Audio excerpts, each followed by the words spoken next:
शुक्रिया माननीय vice chairman साहब। सुकून भी है, अच्छे माहौल में बातचीत हो रही है और आप वहां हैं तो आपके पास अग्निशामक यंत्र भी रहता है आग बुझाने के लिए, ये मैंने महसूस किया है। माननीय उपसभापति महोदय, इस विधेयक पर अपनी आपत्तियां और अपनी आलोचना माननीय मंत्री जी के समक्ष रखूंगा। बिल के मसौदे पे बिंदुवार आऊंगा, लेकिन उससे पहले मैं चंद बातें रखना चाहता हूं। वो ये है माननीय वाइस चेयरमैन साहब, क्योंकि किसी भी आर्टिकल को जब हम पढ़ते हैं संविधान की इस किताब में कि 14 क्या कहता है, 25 क्या कहता है, 26 क्या कहता है, उसकी इबारत पढ़ने से पूर्व कॉन्स्टिट्यूएंट असेंबली की डिबेट को देखना चाहिए कि उस आर्टिकल के बनने में किस तरह के विचार आए थे। संभवतः माननीय मंत्री जी अगर आर्टिकल 26 ए बी सी की पूरी प्रस्तावना को, उस डिबेट को पढ़ते तो शायद उनका काम एक नॉन स्टैट्यूटरी बॉडी से भी चल जाता, बशर्ते इसके कि इस तरह की चीजें लाएं। आज के आपके समक्ष जब बोल रहा हूं, मेरे पार्टी के राष्ट्रीय अध्यक्ष एम्स में इलाजरत हैं, लेकिन वो गौर से देख रहे होंगे। कल उनके एक वीडियो को कट करके खूब चलाया गया। सर, पूरा संवाद तो देखिए, और अगर उन्हीं को चलाना है तो उनकी तो न्याय, सामाजिक सौहार्द के बारे में इसी पार्लियामेंट में बहुत सारी स्पीचेज हैं, उसको सुना जाए। बहरहाल सर, मैं क्यों कह रहा था आर्टिकल के बनने की बात, होता यूं है सर, यूनिफॉर्म सिविल कोड पे बहुत चर्चा हुई, आर्टिकल 44, लेकिन कहा कि देश का माहौल तकसीम के बाद, पार्टीशन के बाद, बंटवारे के बाद ट्रस्ट डेफिसिट था समुदायों के बीच में, तो उसको सेल्व किया गया, डायरेक्टिव प्रिंसिपल्स में रख दिया गया। जैसे संपत्ति के बंटवारे की बात, आय के असमान वितरण की बात भी डायरेक्टिव प्रिंसिपल्स में आई, 38(2) एंड 39 क्लॉज सी। मैं जानता हूं आज दोनों ही पक्ष आए हैं तैयारियों के साथ, हम गर्दनों के साथ हैं, वो आरियों के साथ। मैं आपके माध्यम से माननीय वाइस चेयरमैन साहब, कोई बात तलखी में नहीं बोलूंगा। किसी को आरी लेकर सदन में प्रवेश करने की अनुमति नहीं है। बिल्कुल सर, आप जिंदाबाद रहें। सर एक चीज, देश का माहौल, और ये मैं गंभीरता, गर्दन लेकर आ सकते हैं जी, आरी लेकर नहीं आ सकते। सर, देश का माहौल कैसा है इस पे एक नजर डाला जाए। गाहे बगाहे इकोनॉमिक बाइकॉट की बात होती है, गाहे बगाहे किसी पुरानी मस्जिद के नीचे कुछ चीजें ढूंढी जाती हैं, गाहे बगाहे प्लेसेस ऑफ वर्शिप एक्ट पे सवाल उठता है। सर, इस तरह के माहौल में आपके बिल का कंटेंट और आपके बिल का इंटेंट दोनों सवालिया निशान खड़े करता है। ये महत्वपूर्ण है। चिंता इस बात की नहीं है, अभी चुन के आए हैं, हम भी चुन के आए हैं, लेकिन चुन के आने के बाद बहुमत विजडम की गारंटी नहीं होता है। आप लोग अक्सर ये सोचते हैं कि बहुत बड़ी बहुमत है तो सारा विजडम आप ही के पास है। सर, माननीय सभापति महोदय, खान पान, वस्त्र, आभूषण, भाषा, इबादत, इतनी तकरार, उसमें क्या होता है ना, एक समुदाय को लग रहा है। सर, मैं आपके माध्यम से एक चीज कहना चाहता था।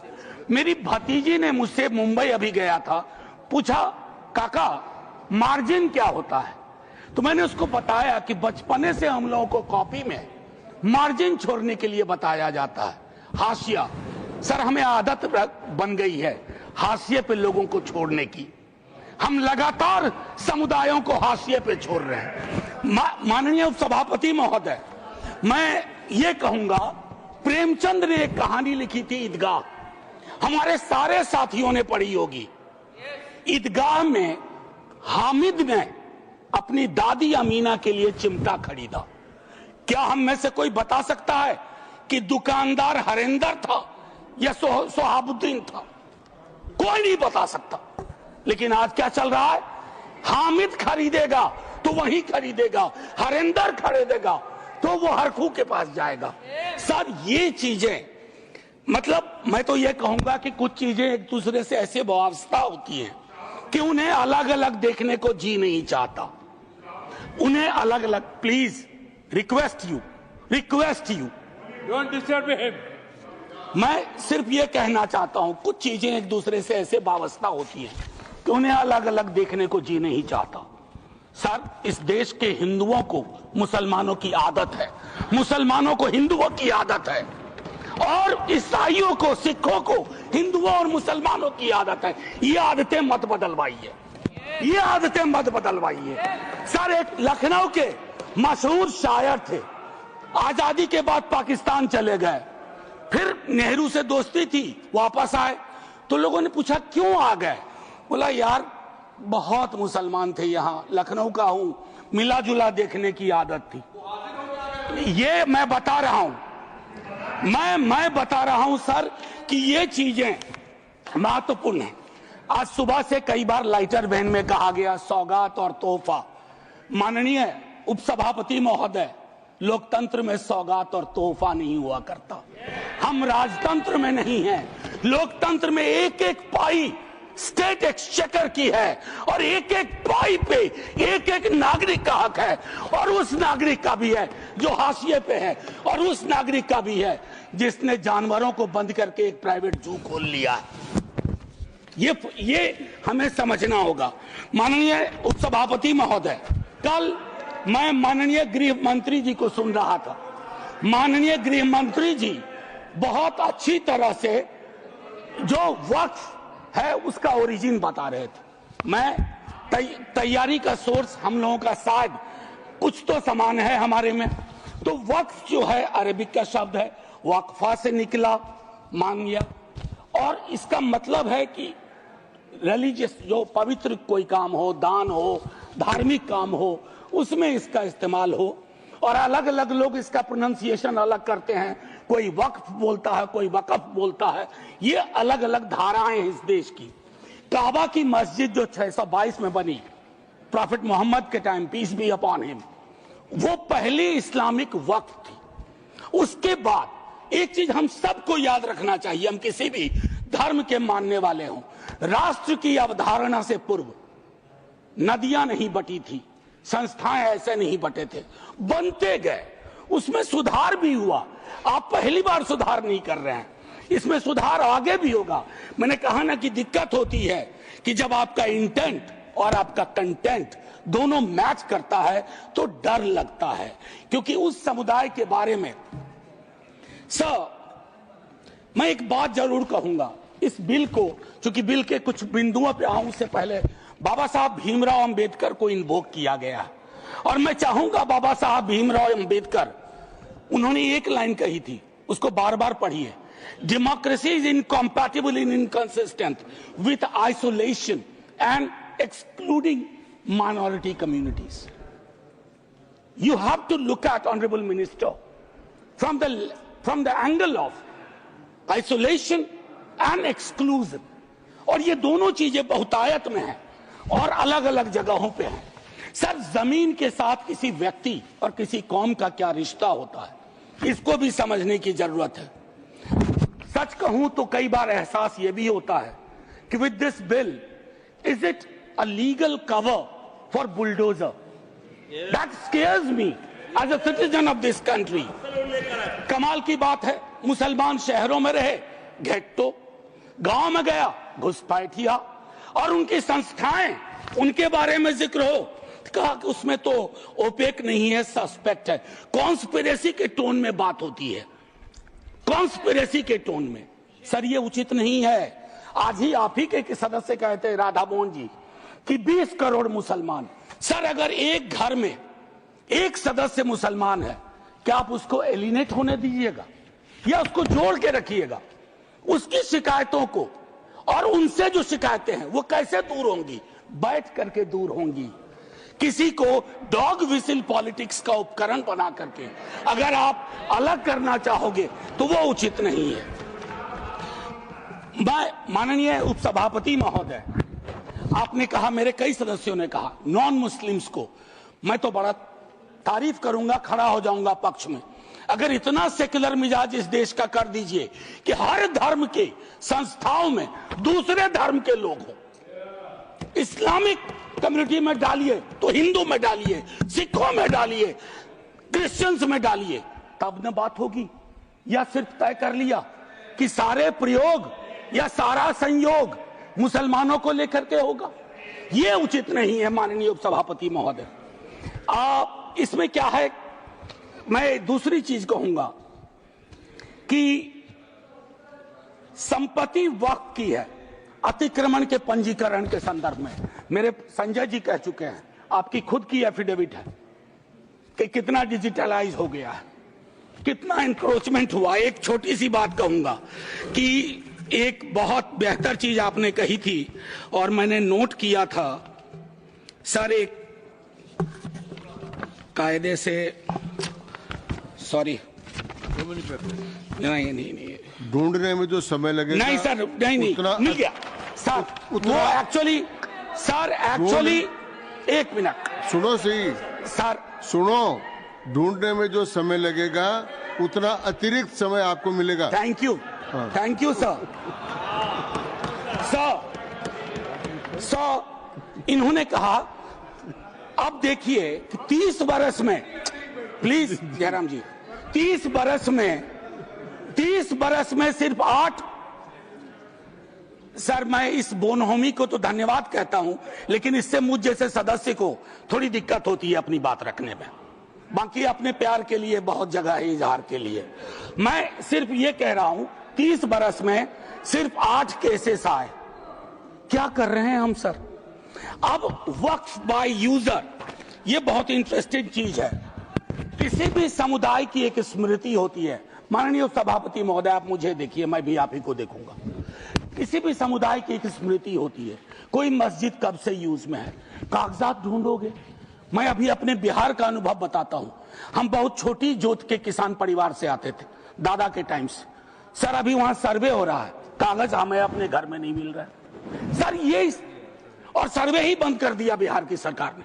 तो मैं ये कह रहा हूं कि पूरे समुदाय को कटघरे में खड़ा करने के लिए आप यूं ही एक आम अदना मुसलमान शहरी, अदरवाइज वो परेशान है।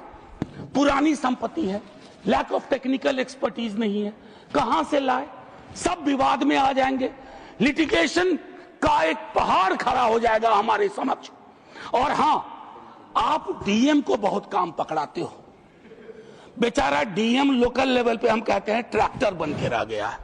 जितनी आपकी योजनाएं हैं, जयंत भाई की विभाग की योजनाएं हो, किसी की डीएम नोडल ऑफिसर, और हम ये मान के भी चलते हैं कि डीएम है तो ज्ञान का सारा भंडार उसके पास है।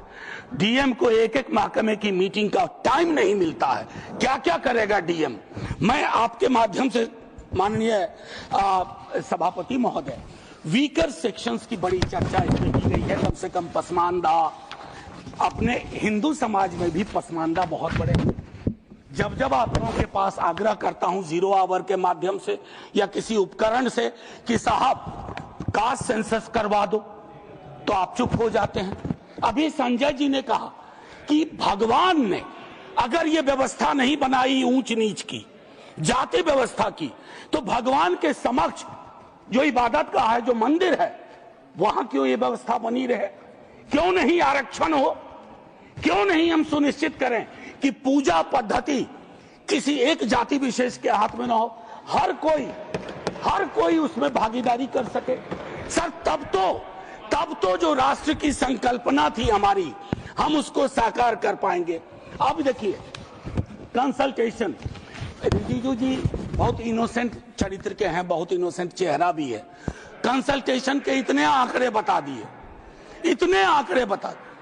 अब भूपेंद्र जी आप उठते हैं, लगता है पॉइंट ऑफ ऑर्डर ले लीजिएगा। हाँ sir, consultation, there is absolute lack of consultation. Consultation is not about we called so many meetings. Consultation is about did you listen to them? सुना या सुना दिया? आप सुनते नहीं हो, सुनाते हो। इसको संवाद नहीं कहते हैं। संवाद का मतलब होता है दोनों चीजें। और एक चीज मैं कहूंगा और वही खत्म करूंगा, संस्थागत गैर मौजूदगी। मुस्लिम्स की आप इंश्योर कर रहे हैं। मैं आज इतिहास के इस कालखंड में हूं। माननीय लीडर ऑफ द हाउस है, हमारे साथी है यहाँ। 2 मिनट के बाद मेरी कही गई बात भी हिस्ट्री हो जाएगी, इतिहास बन जाएगा। लेकिन मैं आपसे आग्रह करता हूं मंत्री ji, don't hurry up, don't hurry up. इस देश के मुसलमान का इस मिट्टी पे कर्ज है और इस मिट्टी का मुसलमान पे कर्ज है। इस कर्ज के रिश्ते को व्यापारी की नजर से मत देखिए, तिजारत की नजर से मत देखिए, क्योंकि अगर वो नजर आपकी नजर में बदलाव नहीं आएगा तो माननीय उपसभापति महोदय, सब कुछ हमारा बिखर के रह जाएगा। आखिरी 1 मिनट लूंगा। मैं सोच के आया था कि क्या कहूं, और मैंने ईदगाह का जिक्र इसलिए किया। एक नूर मियां की सुरमा का भी कर सकता था, विद्रोही जी ने लिखा, उससे पहले केदारनाथ सिंह ने लिखा। लेकिन मैं अदम कोंडवी, गोंडा जिला उत्तर प्रदेश का आभार करते हुए मैं 2 लाइन पढ़ करके अपनी बात खत्म करूंगा। हिंदू या मुसलमान के लिए के एहसासात को मत छेड़िए, अपनी कुर्सी के लिए इस जज्बात को मत छेड़िए। हम में कोई हुण, कोई शक, कोई मंगोल, पता करना बड़ा मुश्किल है कौन कहां से। हम में से कोई हुण, कोई शक, कोई मंगोल दफन है जो बात, अब उस बात को मत छेड़िए। गलतियां बाबर की थी, जुम्मन का घर फिर क्यों जले। ऐसे नाजुक वक्त में हालात को मत छेड़िए। है कहां हिटलर, हलाकू जार या चंगेज खां, मिट गए सब, कौम की औकात को मत छेड़िए। छेड़िए एक जंग, छेड़िए एक जंग, मिलजुल कर गरीबी के खिलाफ। दोस्त मेरे मजहबी नगमात को मत छेड़िए। हाथ जोड़ के कहता हूं सर, इसको फिर से कंसल्टेशन के लिए भेजिए और एग्जीक्यूटिव के डिसीजन को कमतर करिए, एग्जीक्यूटिव के डिसीजन को, इन्फ्लुएंस को कमतर करिए। और पूरी दुनिया नॉमिनेटेड से इलेक्टेड पे जा रही है, आप इलेक्टेड से नॉमिनेटेड पे जा रहे हो। नॉमिनेटेड लोग बड़े खतरनाक होते हैं, ध्यान रखना सर। जय हिंद सर। धन्यवाद मनोज जी।